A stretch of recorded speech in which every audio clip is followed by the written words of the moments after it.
Today we're going to bounce back to chapter 15. We're going to cover section 15.3. Section 15.3, we're going to talk about the Pythagorean theorem, the distance formula, and circles. What's the Pythagorean theorem? A squared plus b squared equals c squared. And what are a, b, and c? Sides of a triangle. The sides of what kind of triangle? It has to be a right triangle. Okay, so for the Pythagorean theorem to work, first you have to have a right triangle, and a, b, and c have to be specific sides for that a squared plus b squared equals c squared to work. What are a, b, and c? Let me draw a right triangle, and maybe that'll help you. So what's it mean to be a right triangle? There's a 90-degree angle, so there's my 90-degree angle. Okay? So what are A, B, and C? Okay, which one's the hypotenuse? C is always the hypotenuse. And A and B are called the legs. So A is the length of one of the legs, B is the length of one of the legs, and C is always the length of the hypotenuse. And then, if you have a right triangle and A, B, and C are labeled that way, the Pythagorean theorem says a squared plus b squared has to equal c squared.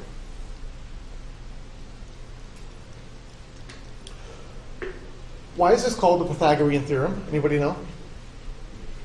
That's the dude who thought it up. No, he's not. To name it. He's not the dude who thought it up. He stole it. No, he didn't steal it either. Those are usually the big two. Those are usually the big two. Who was Pythagoras, by the way? Anybody know who Pythagoras was? Pythagoras was one of the ancient Greeks. He lived around the same time as Plato and Socrates. He was a teacher. Pythagoras ran a school. This Pythagorean theorem was known thousands of years, actually, before Pythagoras lived. So why was it named after him? Well, at the time of Pythagoras, people thought that every number could be written as a fraction. One of Pythagoras' students proved, using this theorem, he proved that the square root of 2 is not rational, which is a fancy way of saying the square root of 2 cannot be written as a fraction. That was heresy at the time. I mean, it was a religious belief that all numbers could be written as a fraction. Pythagoras was afraid if word got out that one of his students had proved that the square root of 2 was not a fraction, that his school would be shut down and he would be persecuted. So what did Pythagoras do?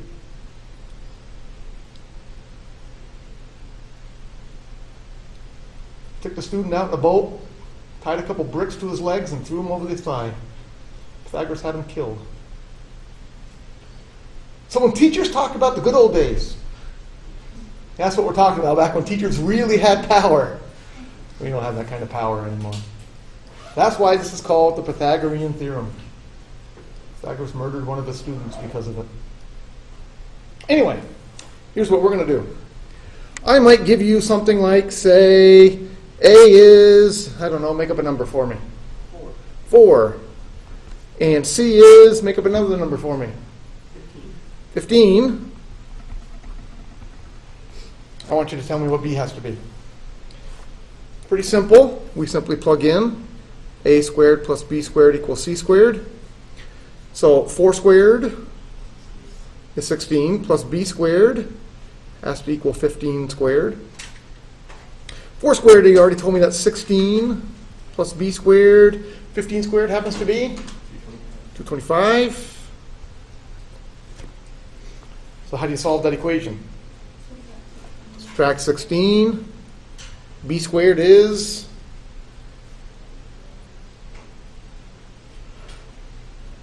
209, I think. So B is the square root of 209. Now notice, normally when we do square roots on both sides, we always do plus or minus square root. Here, we're not going to do plus or minus square root. Why not? B is a distance. It can't be negative. So B is a length.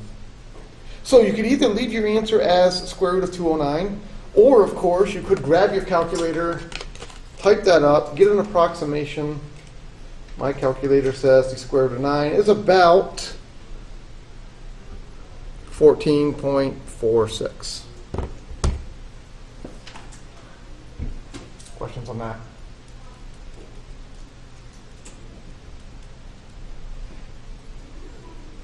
All right, so what's this Pythagorean theorem used for? Any ideas? Finding heights. It can be used for finding heights. The old flagpole question. The old flagpole question. All right, so how's the old flagpole question work? You get two sides. They want to know if the angle that he's looking at it. Yeah, to answer the old flag question, you usually need to know something about angles. So we're not going to do anything with angles in this class. If you take Math 1215 next semester, you'll do a whole section on trigonometry and you'll learn about angles and how to find the height of a flagpole. Might be used for something like this. Let's say we have a lake. Here's a lake. And we want to know the distance across that lake. How could you use the Pythagorean theorem to find the distance across that lake?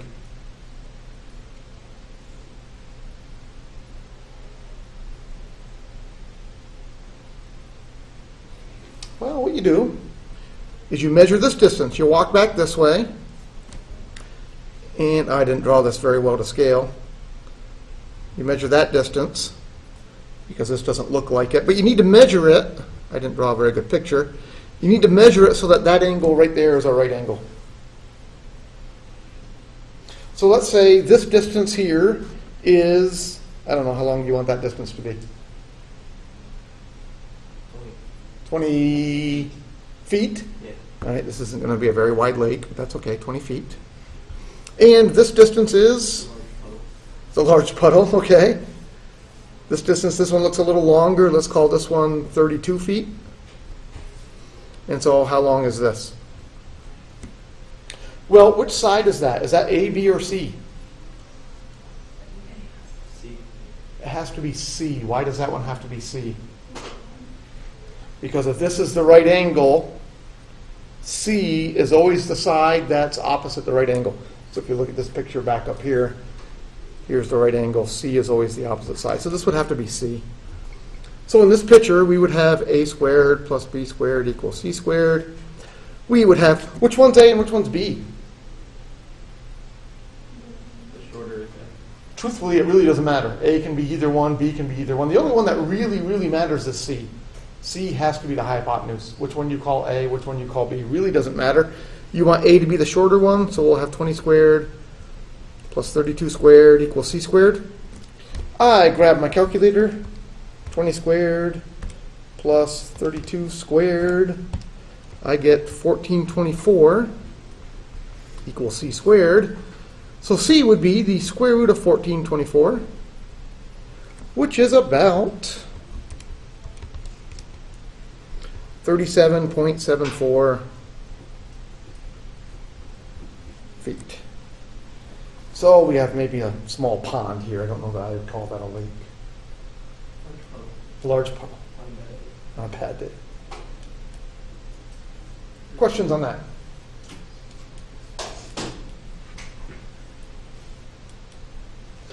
All right, so that the Pythagorean theorem, that's something people almost always know. How about the distance formula?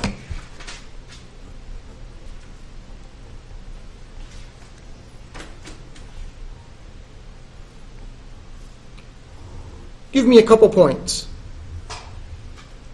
on a graph like that. Anybody have a point they like?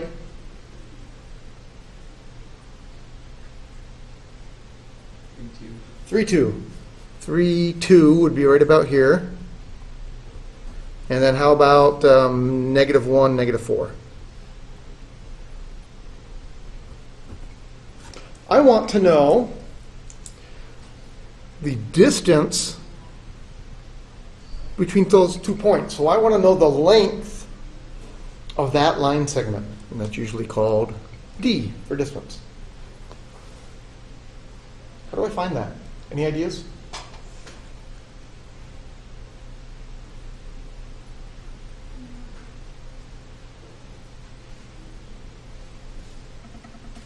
All right, well, here's what I'm going to do. I'm going to take and I'm going to draw myself a triangle. I'm going to draw across this way and down that way. I'm not going to make any old triangle. I'm going to make a right triangle. How long is it, how far is it from this point, negative 1, 4, to that point right there?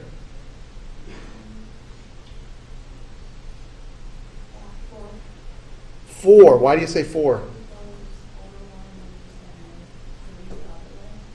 Because this point is 3 over, isn't it? What is this point right here, by the way? This is the point 3, negative 4. How do you know it's the point 3, negative 4?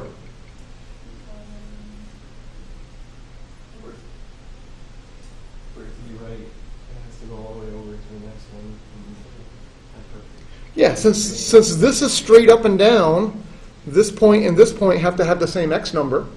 And since this is straight across, this point and that point have to have the same y number. So, how far is it to walk from x equals negative 1 to x equals 3? How far is that distance? 4. So this distance is 4. And then how far is this distance? 7? No, I don't think it's 7. I think it's only 6, because I'm starting at negative 4. So up 4 steps will put me there, and then I got to go 2 more steps. So I think that distance is 6. So how would I find D?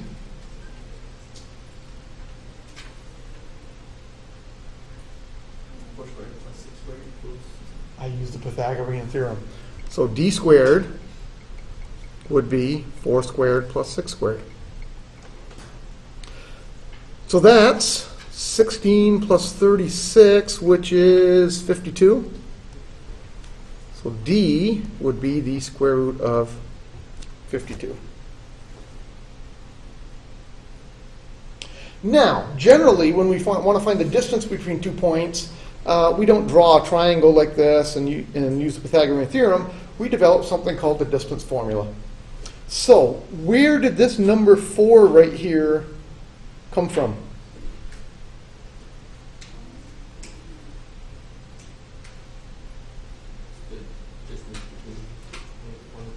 It's the distance between the x numbers, isn't it? How do you find the distance between the x numbers?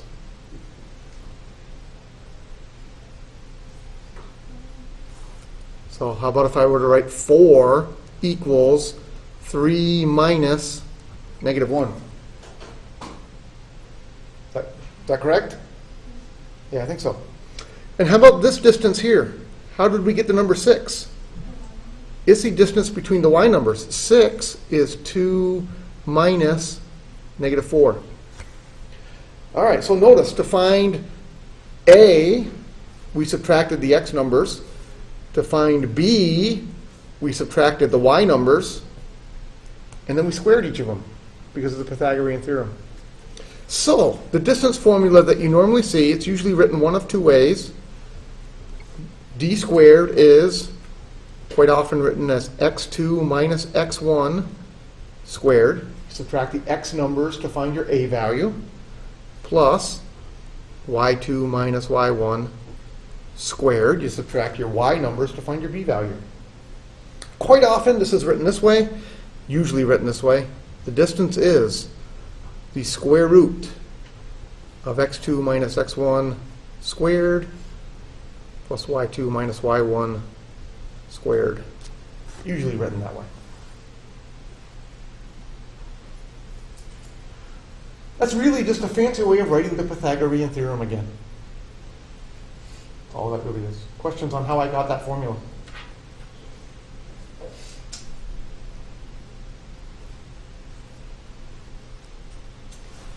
All right, so we would have a question like this maybe. Determine the distance between the points. And then you'd be given 2 points. Maybe negative 2, 6, and 3, negative 1.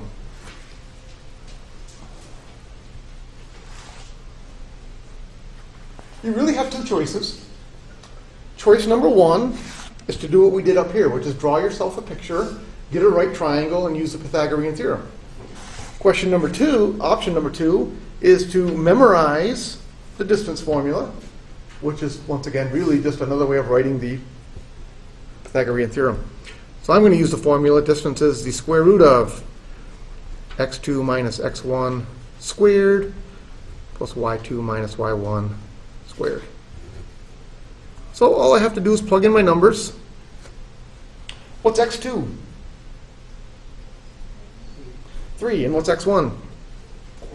So I'm going to have 3 minus negative 2 squared plus, how about my y numbers? Negative 1 minus 6 squared. What's 3 minus negative 2? 5. 5 squared. 25. Plus negative 1 minus 6. Negative 7 squared. 49. 25 plus 49 is 74. So my distance is the square root of 74. Once again, if you want, you could go ahead and type that into your calculator, get an approximation. My guess is when you go to do your homework on MyLab, it's going to prefer that you leave the answer in exact form, but read the directions. I'm certain that on a problem like this one that we did, where we found the distance across the lake, on a problem like this, my guess would be the directions will tell you round your answer to so many decimal places. Because that makes sense. It doesn't make sense really in that problem to leave your answer as square root of 1,424. How long is that? I don't really know. Get a decimal. But my guess is in general problems, for this one, when it asks you to find the distance between 2 points, my guess is it's going to want you to just leave it right in square root form. Questions on that?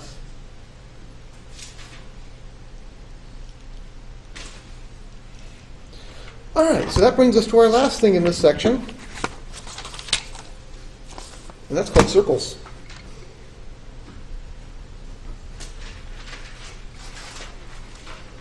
What's a circle?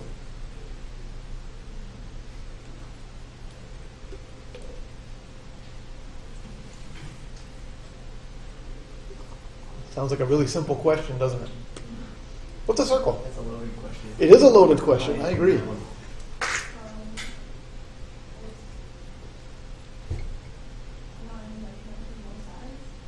A circle is certainly not a line. Lines are straight.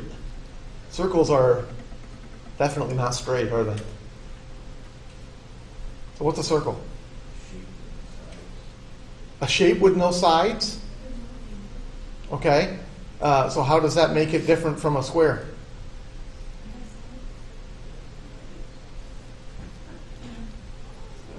Shape with no right angles.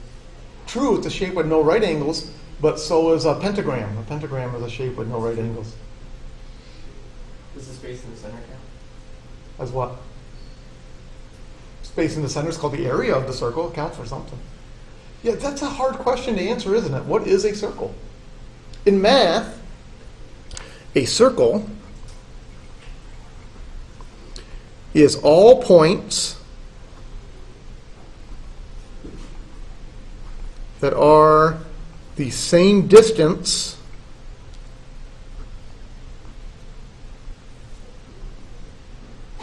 from a fixed point.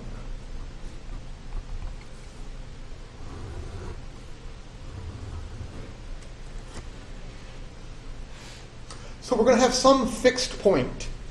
I'm going to draw a point right here. And this point is typically called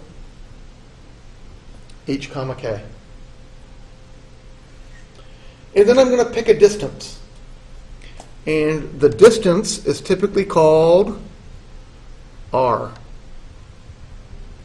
So this point right here, which is a distance of r away from the center, This would be on our circle, so this we might call x comma y. And then, of course, there are lots of other points on this circle too, aren't they? I could draw my r this way, so there would be another point. And I could draw my r that way, and there would be another point. And, of course, all the points that are the same distance end up looking like what's supposed to be a circle. Mine looks like it kind of got squished, but you get the idea. Why is this distance usually called r? Because it's the radius, correct. Now, look what we have. What's this point HK called? Not a vertex. If we're dealing with a parabola, h and k is the vertex. What do you call that point in the middle of a circle? It's called the center. That's called the center of the circle. H and k is called the center of the circle. So, to have a point on the circle, a point xy, if I find the distance from xy to hk, I have to get r. How would I find the distance from this point xy to that point hk? I use that same distance formula. So, the distance formula says the square root of x2 minus x1 squared plus y2 minus y1 squared gives the distance. In this case, the distance we're not calling d. What are we calling this distance? Radius. We're calling it r for radius.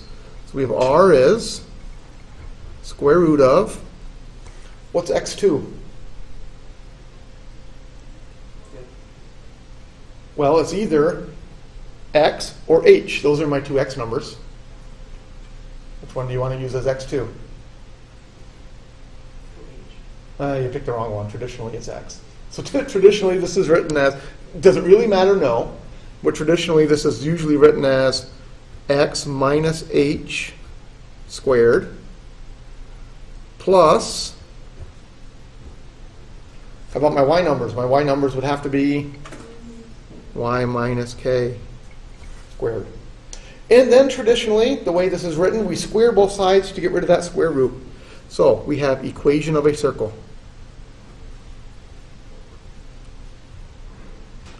Typically written as x minus h squared plus y minus k squared equals r squared.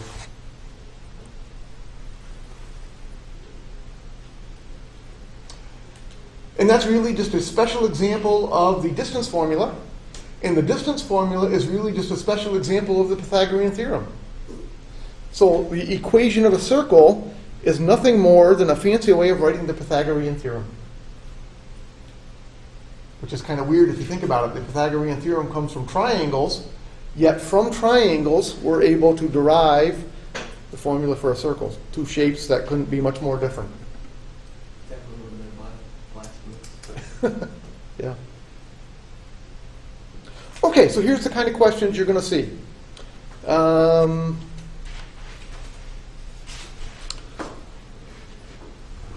going to draw a circle.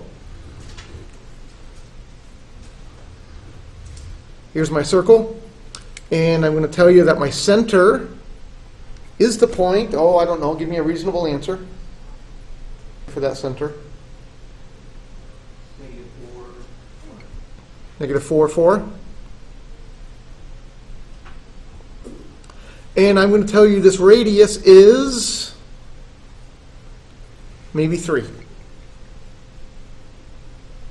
So if I draw that picture, what I want you to do is I want you to tell me the equation of that circle. Well, the equation of the circle always has that form, x minus h squared plus y minus k squared equals r squared. So our answer is going to be x minus, what's the h number? X minus negative 4, so that's going to become x plus 4 squared, plus y minus, what's the k number? 4 squared equals 3 squared or 9. So there's the equation of that circle. The equation of the circle is x plus 4 squared plus y minus 4 squared equals 9. Questions on that?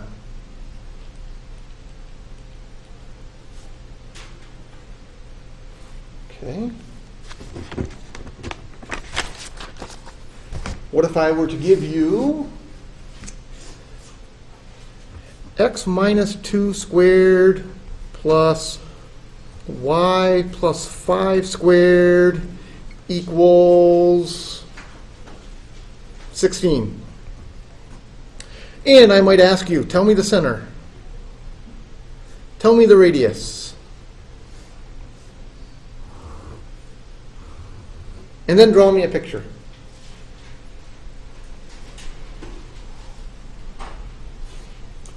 What would you tell me the center is? Negative 2, 5. Close, but not correct. Negative 2, negative 5. Closer, but still not correct. 2, negative 5. Why is it 2, negative 5?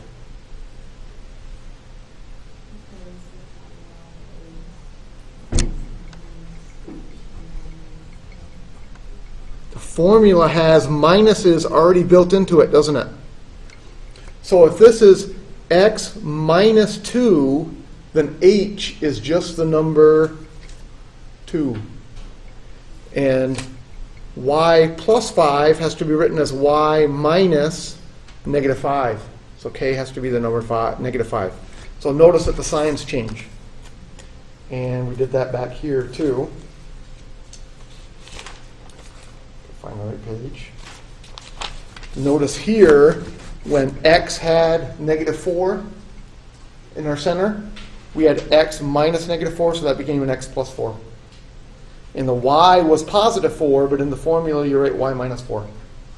So the moral of the story is the signs change, don't they? If I give you x minus 2, then the center is at 2. Y plus 5 means the y value has to be a negative 5. The signs change on those. What's the radius?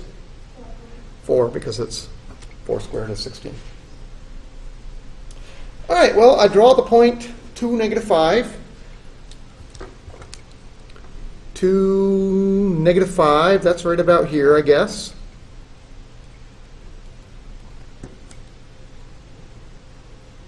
Then what?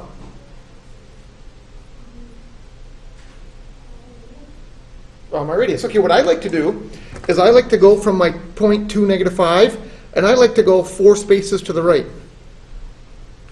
So if I start at 2, negative 5, and I go 4 spaces to the right, where am I? 6, negative 5. And then I like to start at my center, 2, negative 5, and go 4 spaces to the left. Where would that put me? Negative 2, negative 5.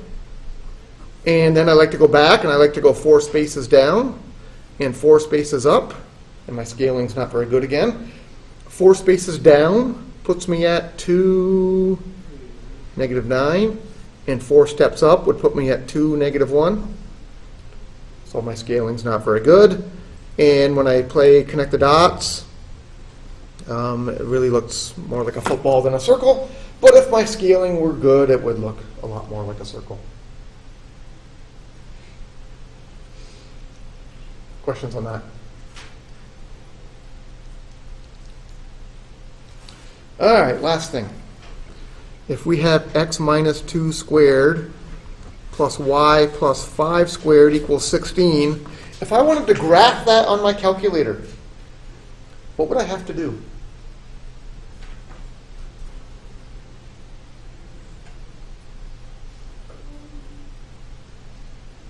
Turns out it's not very easy.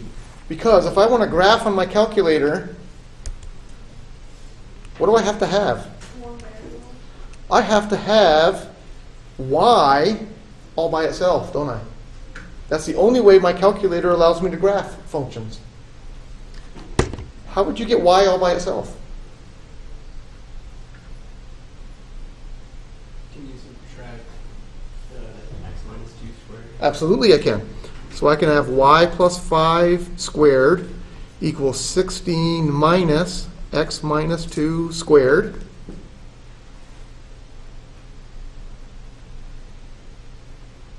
That's better. How do I get rid of the square? Square root. So I'm going to have y plus 5 is plus or minus the square root of 16 minus x minus 2 squared. Now, unfortunately, square roots don't play well with minus signs in the middle. Unfortunately, I can't just do the square root of 16 and do the square root of x minus 2.